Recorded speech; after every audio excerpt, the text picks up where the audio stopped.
Yo! Did you know? This hearing isn't about whether Luigi Mangione did it anymore. It's about whether the jury will ever be allowed to see how.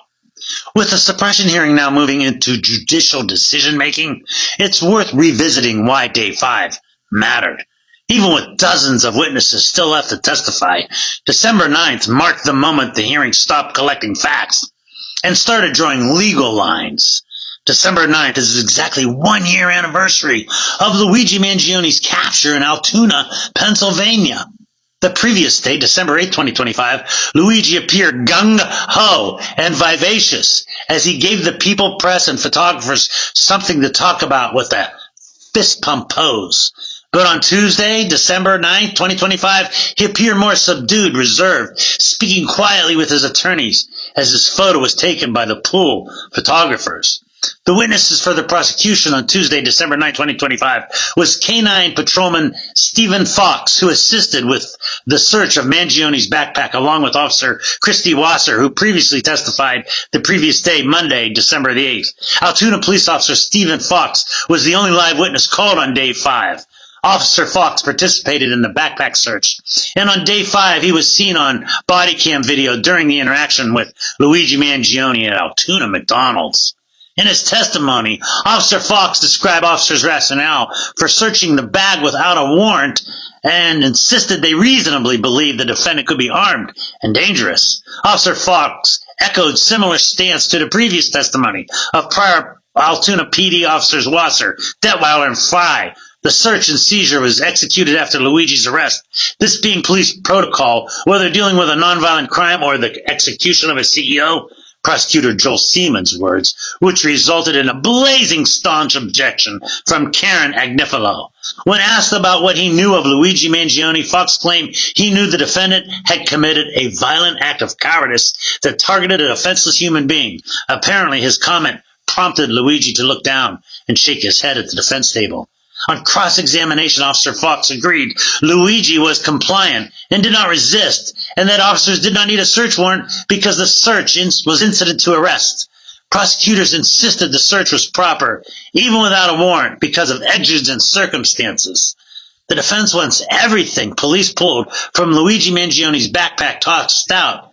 Not just the alleged murder weapon, but also a slip of paper that we are seeing for the very first time, in which prosecutors say Luigi Mangione scribbled potential escape routes. That handwritten note with crudely drawn map listing Pittsburgh and nearby cities, check Pittsburgh red eyes, ideally leading to Columbus or Cincinnati. There is a reminder to get off early and another to keep momentum.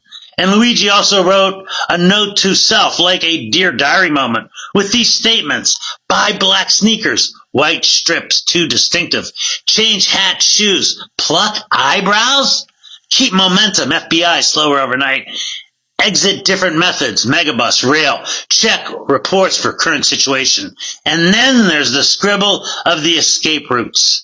Judge Cotto will have to weigh the totality of the circumstances to make his rulings, weighing factors like the officer's state of mind and whether Luigi Mangione was free to leave before he was arrested and handcuffed. Suppression issues are extremely fact-specific, which means the judge is really able to analyze every little thing in terms of the details when making these decisions. The day prior, new evidence like an additional handwritten note and what appeared to be a map of Pittsburgh written by Luigi Mangione surfaced during Officer Christy Wasser's testimony. Apparently, she had found this escape route in the backpack. The evidence was unsealed late Monday, and the revelations of the note raised eyebrows. Quite literally, as Luigi scribbled the phrase, pluck eyebrows, as part of an apparent to-do list. Fox also testified about what Luigi appeared to shout to members of the press after his arraignment at the Blair County Courthouse on December 9th, 2024, noting that he escorted him out of the building, and then Luigi's stunning admission. According to Fox, Luigi yelled, "All these people here for a mass murderer. Wild." Moreover, Fox added that since Luigi Mangione was shackled, he tripped over his feet briefly while walking back to the transport vehicle. When Fox apologized for possibly walking him too quickly, Luigi responded something along the lines of, "It's okay, I better get used to it." The defense questioned Luigi's mass murderer statement, as it was not recorded on his body cam footage, as he testified that the cameras had died. Prosecutor Joel Seaman asked Fox if he recalled the timing of the statement, but he could only remember that it was after the arraignment and late at night. During cross-examination, Karen Agnifilo pressed the witness on delivering her client's Miranda warnings in just 15 seconds, telling him, "Would it surprise you to know you said 98 words in 15 seconds?"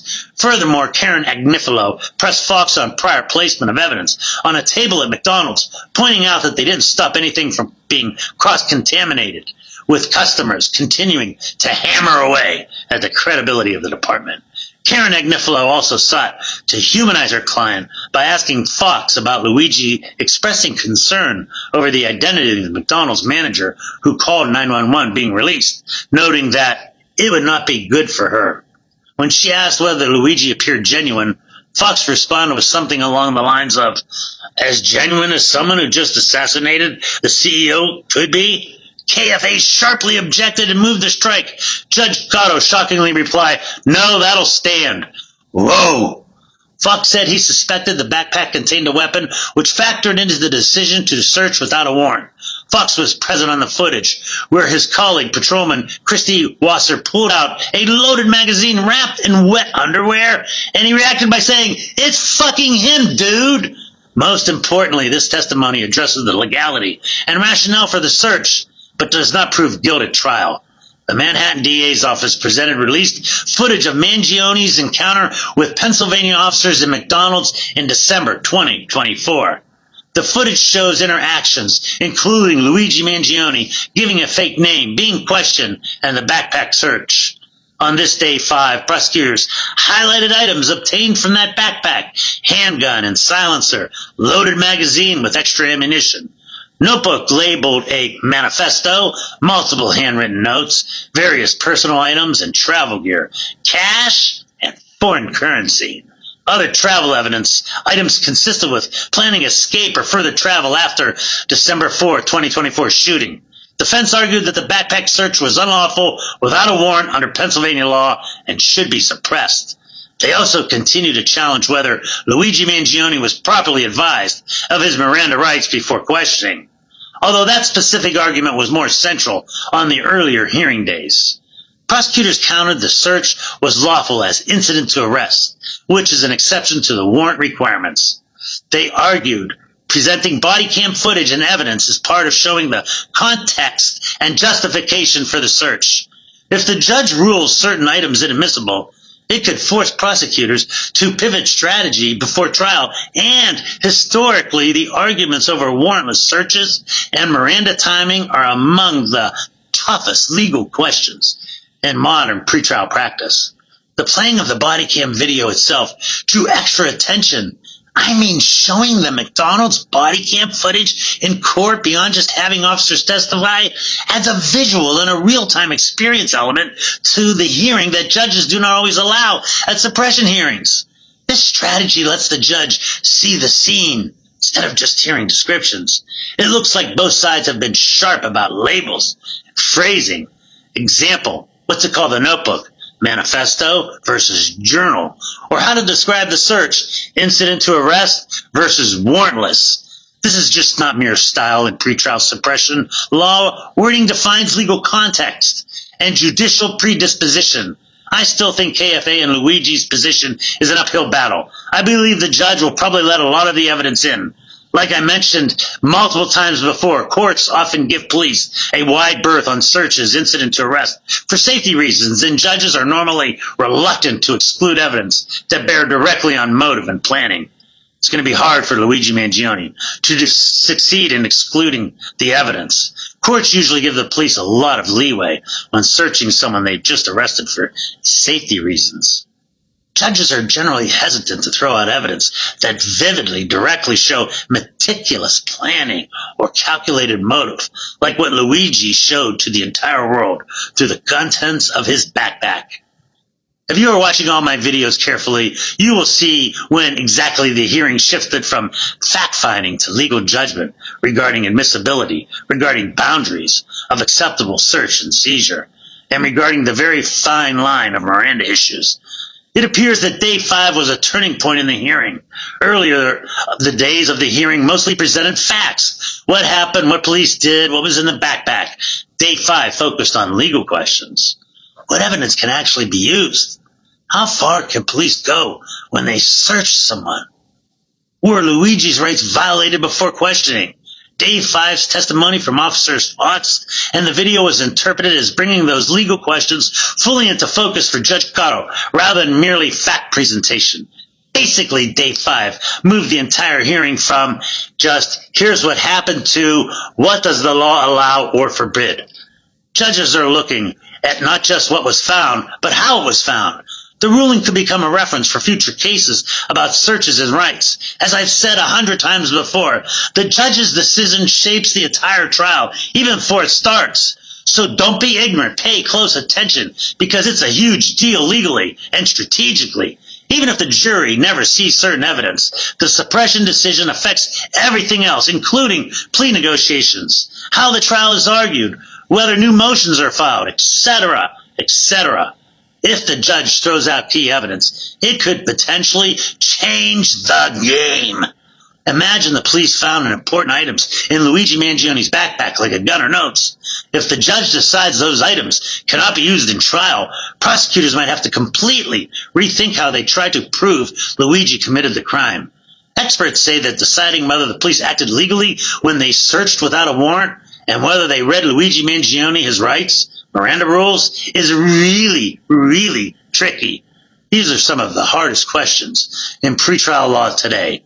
These legal rules are tough and extremely complicated.